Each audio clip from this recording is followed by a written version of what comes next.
The rain was relentless that November evening in Seattle. I was 63, rushing to catch my bus after yoga class, when I saw him outside the coffee shop on Pike Street. Marcus. 40 years had passed since I'd walked away from the man I thought I'd marry. My heart stopped. He looked older, gray hair, deep lines around his eyes, but I recognized him instantly. Our eyes met. He froze, coffee cup halfway to his lips. Then he smiled, hesitant and sad, and waved me over. I should have kept walking.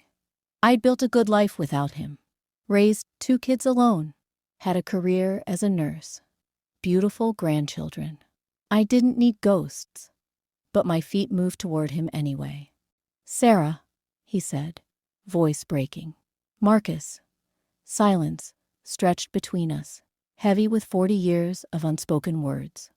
Rain drummed on the awning. People rushed past, but we stood frozen. "Can we talk?" he asked. "I know I have no right, but there's something I need to tell you. Something I should have told you 40 years ago." I looked at his face and saw something that made me pause. Not the cocky young man who'd broken my heart. This was someone carrying unbearable weight. 20 minutes, I said. "That's all." We found a corner table inside. He bought me tea. Earl Grey, he remembered. And we sat like strangers who'd once known everything. "You look happy," he said. "I am. I made a good life, Marcus. Without you." He nodded, accepting the truth. "I know. I've followed from a distance. Your son looks just like you. Your daughter became a doctor, a pediatric surgeon." I wrapped my hands around the warm cup. What is it? What could possibly matter after 40 years? Marcus took a shaky breath. Tears filled his eyes. "I didn't leave because I stopped loving you, Sarah. I left because I was dying, and I couldn't watch you sacrifice everything to take care of me." The world stopped. "What?" "Leukemia. Stage 4. 6 months to live, they said." His voice cracked. I was 25. All I could think about was you throwing away your nursing scholarship for a dying man. My cup slipped, tea spilling everywhere. "You were sick, and you never told me. I told you I didn't love you. I picked fights. I made you hate me, so you'd leave." Tears streamed down his face. "Then I didn't die. The treatment worked, but you were gone, and I thought you'd moved on." 40 years of pain crumbled around me. "I waited for you," I whispered. "For months. I know. I almost came back so many times. But you'd started school. You were building your life." We sat as rain poured outside. 2 old souls finally speaking truth. And I cried. After 40 years of believing I wasn't enough, I finally cried. I couldn't stop shaking. Marcus reached across the table, hesitated, then gently took my hand. His touch was familiar, yet strange, like remembering a song you haven't heard in decades. "Tell me everything," I said, wiping my eyes with my free hand. "You owe me that much." He nodded, squeezing my fingers. "The diagnosis came 3 days after I proposed to you. Remember that night? We were at Gasworks Park, watching the sunset." How could I forget? He'd been so nervous, dropping the ring twice, before finally getting it on my finger. We'd laughed until we cried, planning our small wedding, our future. I went to the doctor the next week for what I thought was the flu. Marcus continued. They ran tests. When they called me back in, I knew something was wrong. The oncologist was kind, but there's no gentle way to tell someone they're dying. "Why didn't you tell me immediately?" The anger was rising now, mixing with grief. "I tried. God, Sarah, I tried so many times. But every time I looked at you, I saw your dreams, You'd just gotten into that nursing program at UW, full scholarship. You used to talk about it constantly, how you'd help people, make a difference.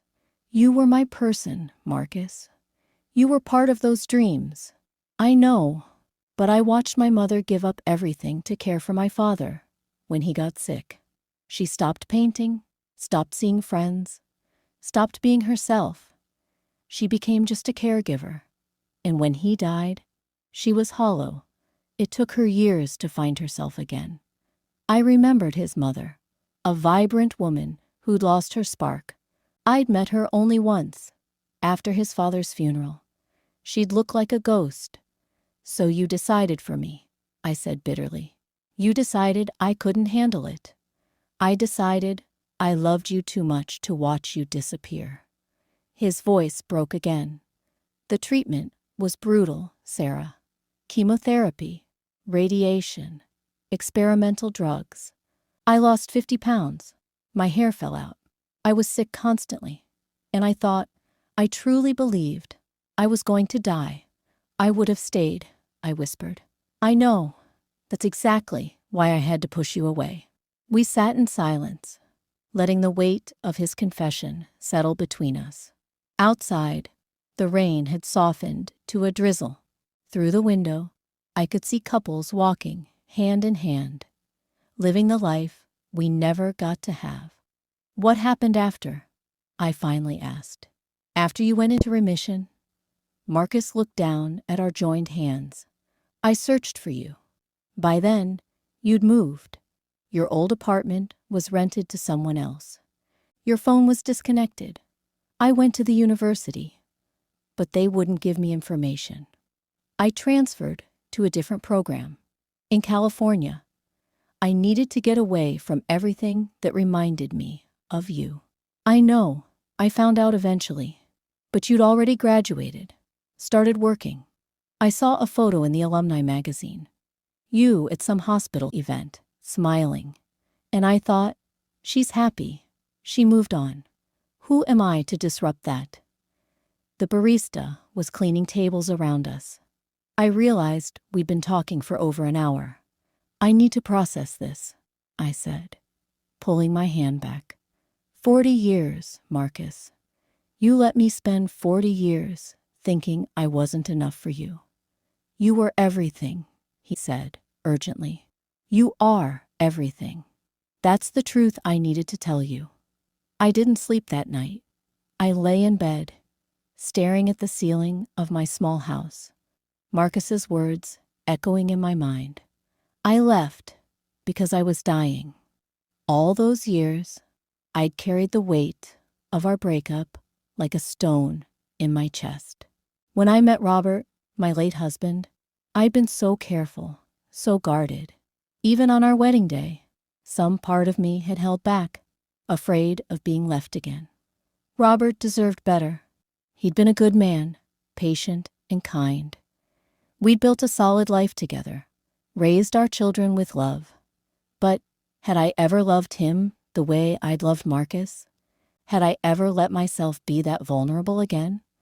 The answer made me cry into my pillow. At dawn, I called my daughter Jennifer. She was the one I turned to for everything. The surgeon, the problem solver, the strong one. Mom, it's 6 a.m. Are you okay? I saw Marcus yesterday. Silence. Then, Marcus, as in your ex from college? The one who, he was sick, Jen. Dying. That's why he left me. He didn't tell me because he didn't want me to give up my dreams. Another pause. Oh, Mom. He let me believe I wasn't enough for 40 years. And now he shows up and expects, what? Forgiveness? Understanding? What do you want? Jennifer asked gently. It was so like her to cut through emotion and find the heart of the matter. I don't know, I admitted. Part of me wants to scream at him. Part of me wants to understand. And part of me, I couldn't finish. Part of you still loves him, she said softly. The words hung in the air. Was it true? Could you still love someone after 40 years? After building a whole life without them? I don't know what to do, I whispered. Then, don't do anything yet. Sit with it. Feel it. You've spent your whole life taking care of everyone else, Mom. Take care of yourself first. After we hung up, I made coffee and sat on my back porch, watching the morning light paint the sky. The rain had cleared, leaving everything fresh and new. My phone buzzed. A text from an unknown number. Thank you for listening yesterday. I know it's not enough, but thank you. If you want to talk more, I'm here. If not, I understand. Marcus. I stared at the message for a long time. Then I did something that surprised even me. I replied, meet me at Green Lake tomorrow morning, 8 a.m., by the duck pond. His response came immediately. I'll be there. Green Lake was our place. We'd spent countless Sunday mornings there, feeding ducks and dreaming about the future. I hadn't been back since before he left.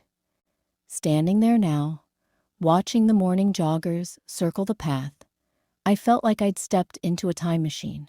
Everything was different. The trees were taller, the walking path had been repaved, there were new benches, but the essence remained the same. Marcus was already there, holding 2 coffee cups. Hazelnut latte, extra hot, he said, offering one. Unless you've changed. Still my favorite. I took the cup, our fingers briefly touching. You remember. I remember everything, Sarah. We walked slowly along the water's edge, not speaking at first. A family of ducks swam past, and I smiled despite myself. Remember the duck we named Gerald? Marcus said, following my gaze. The one with the limp? He always got the most bread, because we felt sorry for him. The memory was bittersweet. I came here sometimes, Marcus admitted. After. It was the only place I felt close to you. I stopped walking, turning to face him. I need you to understand something. What you did, keeping the truth from me. You took away my choice. You decided what I could handle, what I deserved to know. That wasn't love, Marcus. That was control. He flinched. You're right. I'm not finished. My voice was steady now, stronger. I spent years blaming myself. I wondered if I'd been too focused on my career, too ambitious, not supportive enough.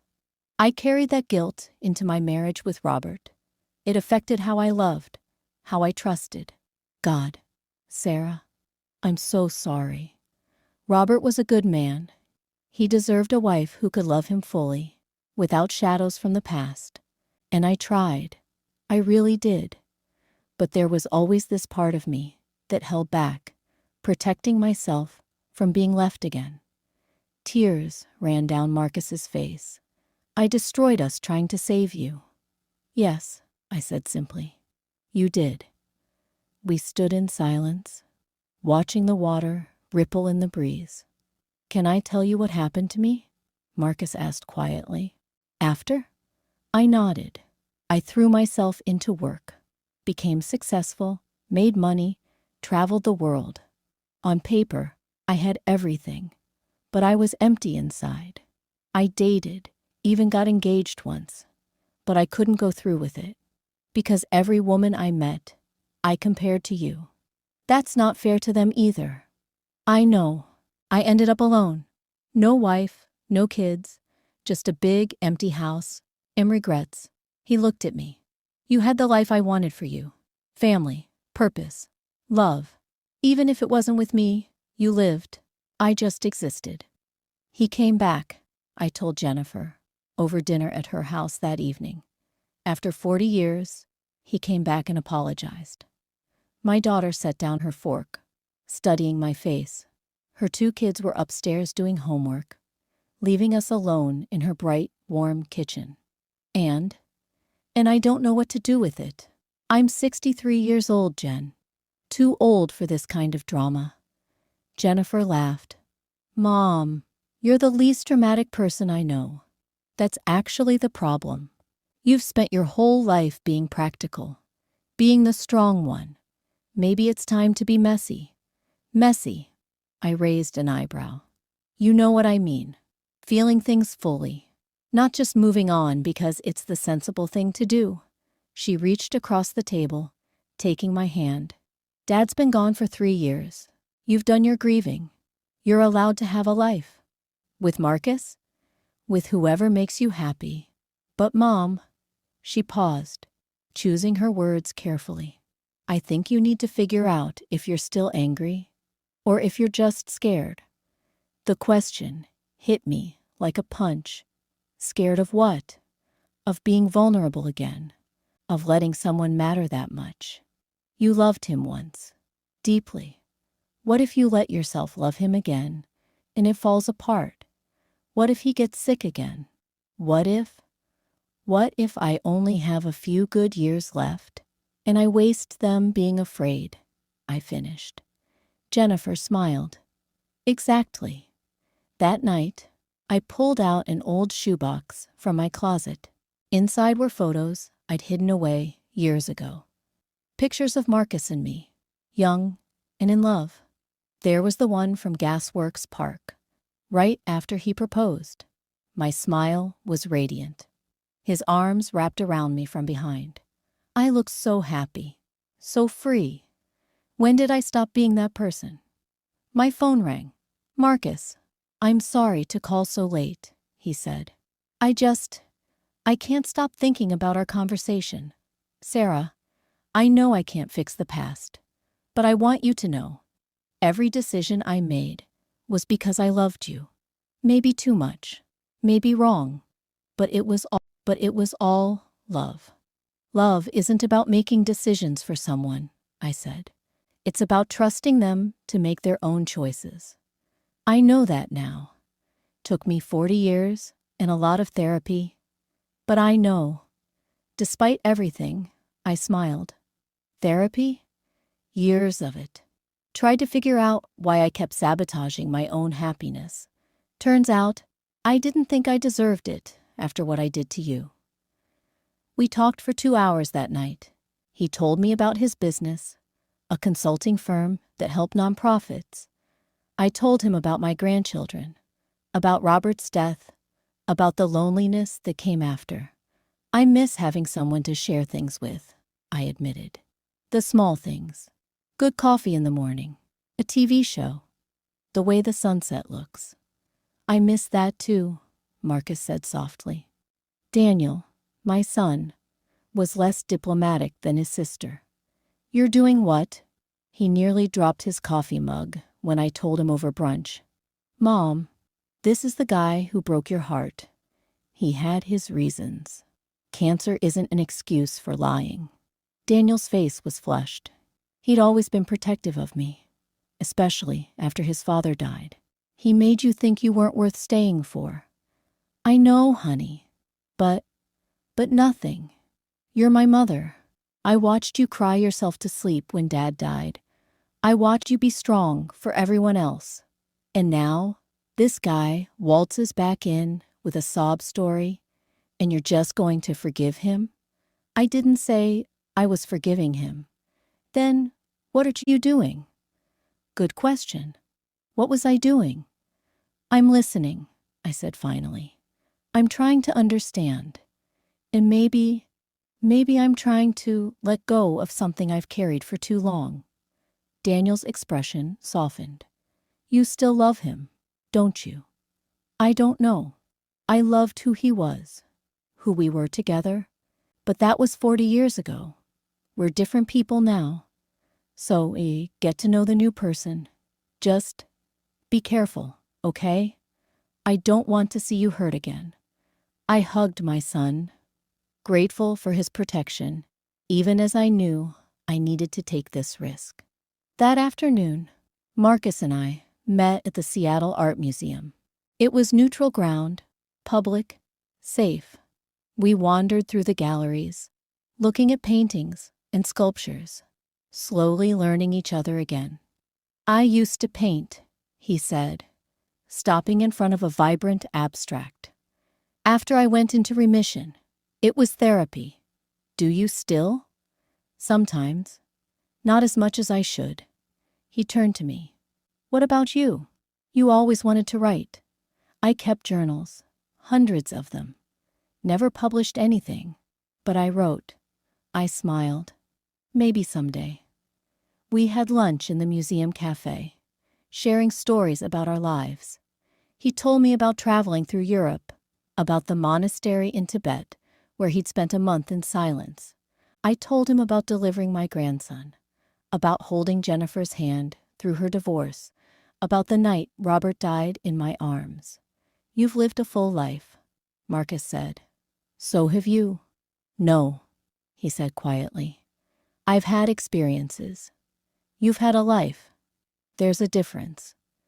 As we left the museum, he asked, Can I see you again? Not to talk about the past, just to be. I looked at this man who was both stranger and familiar, who'd broken my heart and was now offering me something new. Yes, I said. We can try. Over the next month, Marcus and I fell into a routine. Coffee on Tuesday mornings, walks around Green Lake on Saturdays, phone calls that stretched into the evening. We were careful with each other, dancing around the deeper feelings, keeping things light, but slowly, inevitably, the walls began to come down. I was so angry at you, I admitted one rainy afternoon in his living room. He'd invited me over for tea, and I'd said yes, curious to see how he lived. His house was beautiful but impersonal, like a hotel room. Expensive furniture, tasteful art, but no photos, no clutter, no life. You should have been, he said, handing me a cup of chamomile. I used to imagine running into you. I'd rehearse what I'd say, how I'd be cold and indifferent, show you how well I'd done without you. And instead, you cried. Instead, I cried, I agreed, because all that anger was just protecting the hurt underneath. Marcus sat beside me on the couch, not touching, but close enough that I could feel his warmth. I don't know how to do this, he said. How to be with someone. I've been alone so long. Me too. Even when I was married, part of me was alone. We sat in comfortable silence, rain pattering against the windows. Sarah, can I ask you something? And please be honest. Okay. Do you think we could have a second chance? Not to recapture what we had. I know that's gone. But to build something new? My heart raced. This was the question I'd been avoiding, the one that kept me awake at night. I don't know, I said honestly. Part of me wants to. Part of me is terrified. Of what? Of losing you again. Of opening my heart and having it broken. Of wasting whatever time I have left on something that might not work. Those are all valid fears, Marcus said. I have them too.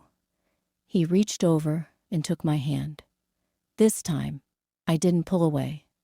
But here's what I know, he continued. I've spent 40 years living in fear. Fear of hurting people. Fear of being hurt. Fear of dying. Fear of living. And it got me a big empty house and a lifetime of regrets. What are you saying? I'm saying I'm done being afraid. I love you, Sarah. I never stopped. And if you'll let me, I want to spend whatever time we have left making up for the time we lost. Tears streamed down my face. It's not that simple. I know, but maybe it doesn't have to be complicated either. I told my children about Marcus's confession over Sunday dinner at my house. Both of them came, along with Jennifer's kids. You're not seriously considering this? Daniel said, his voice rising. Daniel, Jennifer tried to intervene. No, Jen, this is insane. Mom, he lied to you for 40 years. He was trying to protect her, Jennifer said. By breaking her heart? By making her think she wasn't good enough? The kids sat quietly, sensing the adult tension. I asked them to go play in the yard. Once they were gone, I faced my children. This is my decision to make. We know that, Jennifer said gently. We're just worried. About what? That I'll get hurt? I'm 63 years old. I've survived plenty of hurt. That's exactly the point, Daniel said, his anger deflating into concern. You've been through so much. You deserve peace, not more drama. Maybe this is my peace, I said quietly. Maybe spending the rest of my life wondering what if is the real drama. Daniel shook his head. I can't support this, Mom. I'm sorry, but I can't. He left before dessert. Jennifer stayed, helping me clean up in silence. He'll come around, she said finally. He's just scared of losing you. To what? To happiness? To change. When Dad died, Daniel became the man of the family. He takes care of you, checks on you, fixes things around the house. If you're with Marcus, he loses that role. I hadn't thought of it that way. And maybe, Jennifer continued, he's afraid that if you get this second chance at love, it diminishes what you had with Dad. It doesn't. Robert will always be important to me. He gave me you two. He was my partner for 30 years. But he's gone, Jen, and I'm still here. My daughter hugged me. Then live, Mom. Really live. Don't let fear or guilt or anyone else's opinion stop you. That night, Marcus called. How'd it go with your kids? Mixed. Jennifer's supportive. Daniel needs time. I understand. If I were him, I'd want to protect you too. Marcus, are we crazy? Two old people trying to recapture youth? We're not trying to recapture anything, he said. We're trying to create something new. And yes, maybe we're crazy, but I'd rather be crazy with you than sane and alone. I smiled. When did you become so poetic? 40 years of thinking about what I should have said. 3 weeks later, I got the call every parent dreads. Daniel had been in a car accident. I raced to the hospital, my mind blank with fear. Jennifer met me in the waiting room, her face pale. He's in surgery. Someone ran a red light. Mom, it's bad. We held each other, waiting. Time moved like honey, thick and slow. Every minute felt like an hour. Marcus showed up an hour later. Jennifer called me, he explained. I hope that's okay. I thought you might need support. I collapsed into his arms, all my careful walls crumbling. He can't die. I can't lose my son. He's strong. He'll fight. Marcus stayed with us through the night. He brought coffee, made calls, held my hand. When Jennifer's ex-husband arrived to take the kids, Marcus handled the logistics. When the surgeon finally came out, his face serious, but not grief-stricken, Marcus was there to help me stand. He's stable, the doctor said. The next 24 hours are critical, but he's stable. I sobbed with relief. When we finally saw Daniel, he was unconscious, hooked to machines, but alive. I held his hand, talking to him, telling him to fight. Mom, his voice was barely a whisper. I'm here, baby. I'm here. His eyes opened slightly. You called me baby. Haven't heard that in years. Because you'll always be my baby. He tried to smile. Then he saw Marcus standing in the doorway. You stayed, Daniel whispered. Of course, Marcus said, stepping forward. Your mother needed me. Something passed between them, an understanding, an acceptance. Thank you, Daniel said, then drifted back to sleep. In the hallway, Marcus held me as I cried. He's going to be okay, he murmured. He's going to be okay. You stayed, I said. echoing Daniel's words. "I'll always stay now," Marcus said. "I promise you that. No more running, no more protecting you from the truth. Whatever comes, we face it together." For the first time in 40 years, I truly believed him. Daniel recovered slowly. During his rehabilitation, something shifted in our family dynamic. Marcus visited regularly, not overstepping, but present. He brought Daniel books, played chess with him, listened to his concerns about his business. One afternoon, I arrived at the hospital to find them deep in conversation. "Just saying, you might have good taste after all," Daniel told me later, a hint of his old humor returning. "Oh, might I? He's not so bad. For an old guy who broke your heart, he's apologized about 1,000 times. I know, he apologized to me too, for not being there for you all these years, for leaving you to raise us alone." Daniel's voice grew serious. "Mom, I was wrong to judge. Nearly dying gives you perspective. Life's too short to hold grudges." 3 months after the accident, on a clear spring morning, Marcus and I stood at Green Lake. The cherry blossoms were blooming, painting the world pink and white. "I have something for you," he said, pulling out a small box. My heart stopped. "Marcus, it's not what you think. Open it." Inside was a key. "I'm selling the house," he explained. "Too big, too empty. I'm buying a smaller place, something with life in it. Garden, front porch, room for grandkids to visit. And I'd like you to help me choose it. Not because I'm assuming anything about our future, but because I value your opinion, because I want to build a life that has space for the people I love." I held the key, feeling its weight. This is a big step. I'm ready for big steps. The question is, are you? I thought about everything we'd been through. The pain, the loss, the years apart, the slow rebuilding of trust. I thought about my children, my grandchildren, the life I'd built from the ashes of heartbreak. And I thought about the future, uncertain, precious, limited, but full of possibility. "Yes," I said. "I'm ready." We kissed then, soft and sweet, like a promise. Around us, life continued. Joggers ran past. Families fed ducks.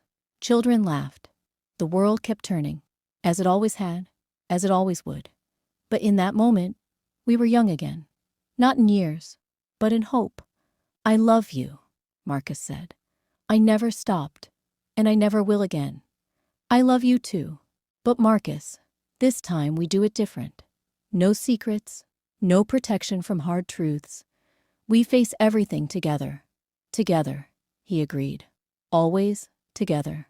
6 months later, we moved into our new house. A cozy craftsman with a garden and a porch swing. My children helped us move. Daniel carrying boxes alongside Marcus, Jennifer organizing the kitchen with military precision. That evening, sitting on our porch swing, watching the sunset paint the sky in shades of orange and gold, Marcus took my hand. "Any regrets?"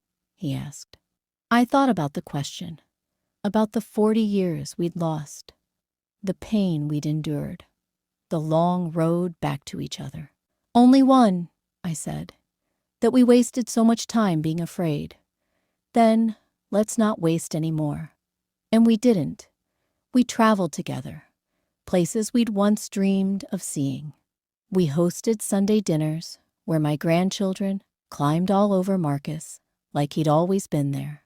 We built routines and inside jokes and a life that was ours. Some mornings, I still woke up amazed that he was there beside me. Some nights, the fear would creep in. What if it doesn't last? What if we lose each other again? But then, I'd remember what my daughter had said. Maybe it's time to be messy, to feel things fully, to choose love even when it's scary. Because here's what I learned from running into my ex on that rainy Seattle street. Life doesn't give you many second chances. And when it does, you grab hold with both hands and you don't let go. The truth Marcus told me that day did make me cry, but it also set me free. Free from years of self-doubt, free from the weight of wondering, free to love again without fear. We don't know how many years we have left. None of us do. But I know this: I won't waste a single day. Every morning, I wake up grateful for the man beside me, for the children who accepted our unconventional love story, for the grandchildren who will grow up seeing that it's never too late to choose happiness, and for that rainy evening when fate brought us back together, giving us a chance to rewrite our ending. Because this isn't the story of how my ex broke my heart. It's the story of how we both broke ourselves trying to protect each other, and how we finally learned that real love means being brave enough to be vulnerable. It's the story of second chances and hard truths and the courage it takes to start over. It's the story of us, and it's just beginning.